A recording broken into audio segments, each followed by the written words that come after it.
Hello and welcome to Justice. I'm Judge Jeanine Pirro. Thanks for being with us tonight. This is the biggest cover-up since Watergate, a story no one wants to talk about. He didn't protect your sons so he could protect his presidency and the wannabe future presidency of his then Secretary of State. He didn't protect your sons, choosing instead to protect the feelings of those in the Muslim world. This week, Ben Rhodes' White House email is the Benghazi smoking gun.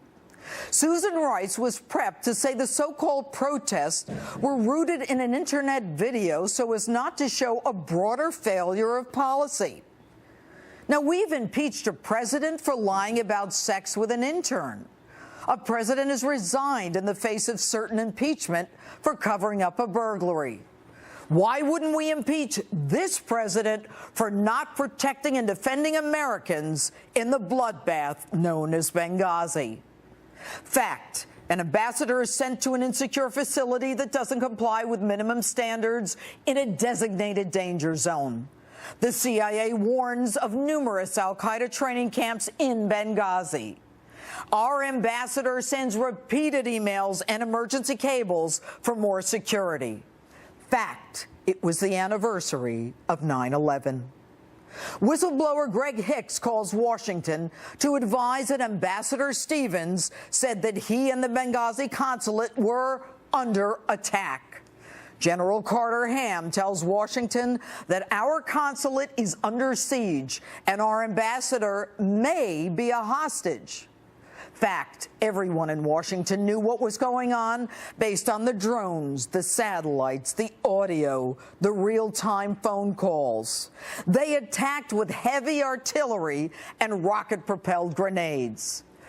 Fact: it was a tight presidential race. Barack Obama campaigning as a war hero, a real commander-in-chief, claiming al-Qaeda was on its heels. But Obama loses all credibility if the nation thinks al-Qaeda destroyed our consulate and has killed 4 Americans, including our ambassador. So the conspiracy about a grotesque video begins. Former CIA Director Mike Morrell removes the word Islamist in describing the extremists. He takes out references to the previous CIA warnings of an al-Qaeda attack.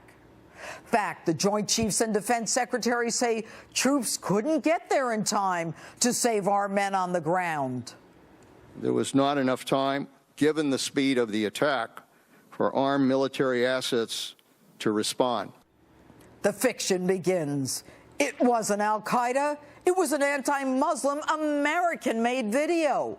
Before our eyes, the terrorists become the victims, and the American victims become irrelevant. The president repeats the fiction on The View, on David Letterman, at the UN. The future must not belong to those who slander the Prophet of Islam. You even take an ad out to apologize to the Muslim world. Since our founding, the United States has been a nation that respects all faiths. We reject all efforts to denigrate the religious beliefs of others. But there is absolutely no justification to this type of senseless violence. None. In fact, to add insult to injury, you condemn anyone who says something negative about Islam. Mr. President, it's not about them, it's about us. You represent us. You're supposed to protect us. And instead of condemning the terrorists, you criticize free speech. I don't even think you believe in the First Amendment. And you're certainly not a man of your word.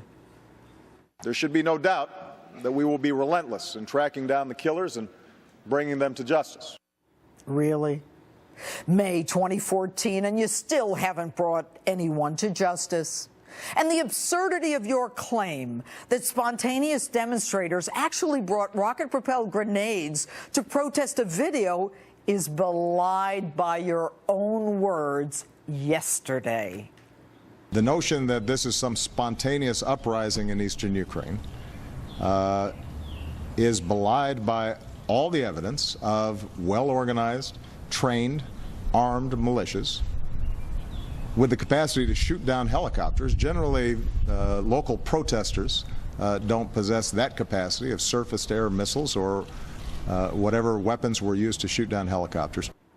Wow. Here we are 20 months later, and it takes a judge's order to force the release of emails that the president wouldn't produce to an equal branch of government, there specifically to check and balance the president's office. And tonight, in an exclusive Justice interview, we find out that even those documents may have been tampered with. It appears that the conspiracy was so vast, the intent to obstruct the truth so uniform, that documents were withheld. The cover-up is classic. And the sad part is no one, including you, Mr. President, will tell us if you issued the cross-border authority to protect and defend Americans. Mr. President, it's called an abrogation of duty. You have not taken your oath to honestly and faithfully execute the duties of your office. As Commander-in-Chief, you have not protected us. This dereliction of duty as Commander-in-Chief demands your impeachment. Your cover-up was for political advantage. The promotion thereafter of virtually everyone involved in your conspiracy, and the stonewalling of Congress, the denying of access to key witnesses, all add up to a classic cover-up. And what's that? You were elected? There is no contract with someone who thinks that the American people are nothing more than pawns in an all-consuming power play to change who we are as a nation. You swore to protect and defend the American people, but instead you left Americans to die, not lifting a finger to help them. Mr. President, none of us want to believe that our president would let Americans die, but the arrogance, the failure to act, the lies, the cover-up make it clear that you, Mr. President, have defrauded the American people. You, Mr. President, have violated your constitutional oath. You have not faithfully executed your duties in the office of the president.